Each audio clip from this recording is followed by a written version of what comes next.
What's up, Ketchup? It's me again, Super Marks. Welcome back to my channel. And for today's video, magluluto po ako ng upo.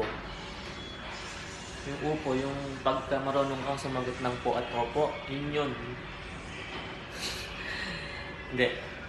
Yung upo, yung lulutuin ko ngayon is yung pangalan nito, panarang upo. Natutunan ko ito dun sa amin, sa Nueva Ecija. Hindi ko alam kung anong tawag nito dun sa ibang recipe na to. Pero ito yung ginigisa lang. So, pakita ko na sa inyo yung mga sangkap. Siyempre yung upo, kamatis, bawang, sibuyas, nor cubes. At siyempre magluluto ako ng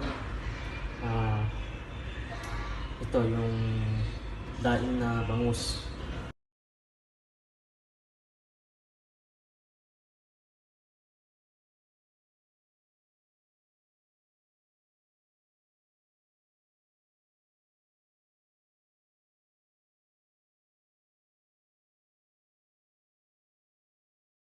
Ito na rin po yung aking daing na bangus. Ilagay natin.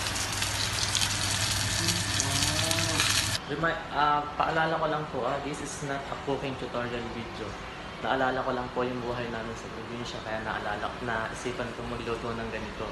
Pero hindi po ito yung tutorial video.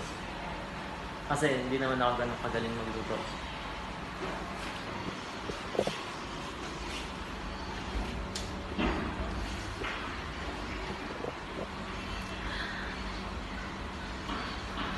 Dati kasi meron kami ng puno sa likod ng bahay namin. Sobrang daming bunga nun. Dati nga ewan ko ako nung crisis nun, walang hanap buhay. May hanap buhay naman, kaso na hinto. Ang ginagawa namin dati nun, si nanay, pinapipitas siya ng mga upo, tapos ilalako namin dun sa may barangay namin. Dun lang sa mga kalapit-lapit na bahay. Binibenta namin 10, 15. Tapos yung iba bumibili, yung iba hindi. So yun, kami ng ganon. Okay din.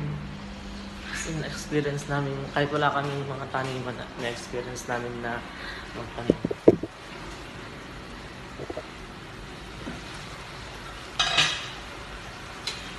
Ayan, okay na ito.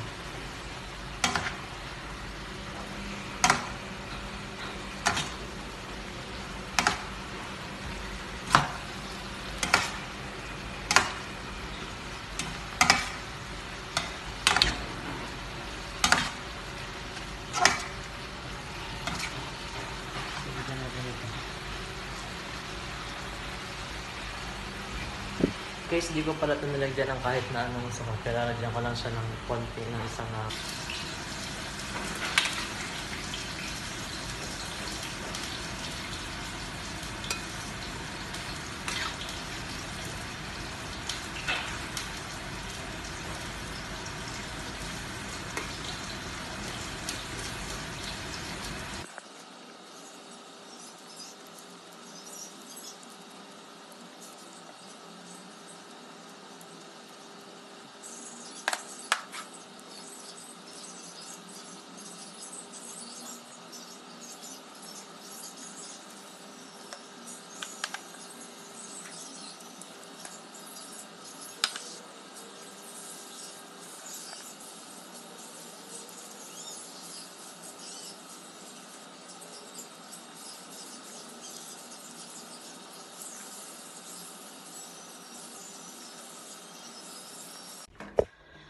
Yun guys, maraming salamat po sa nanonood ng aking video, at kung nagustuhan niyo po ang aking mga pinagagawa, mag-subscribe na po kayo, at sa mga hindi pa po sa mga nakasubscribe na po, maraming salamat po.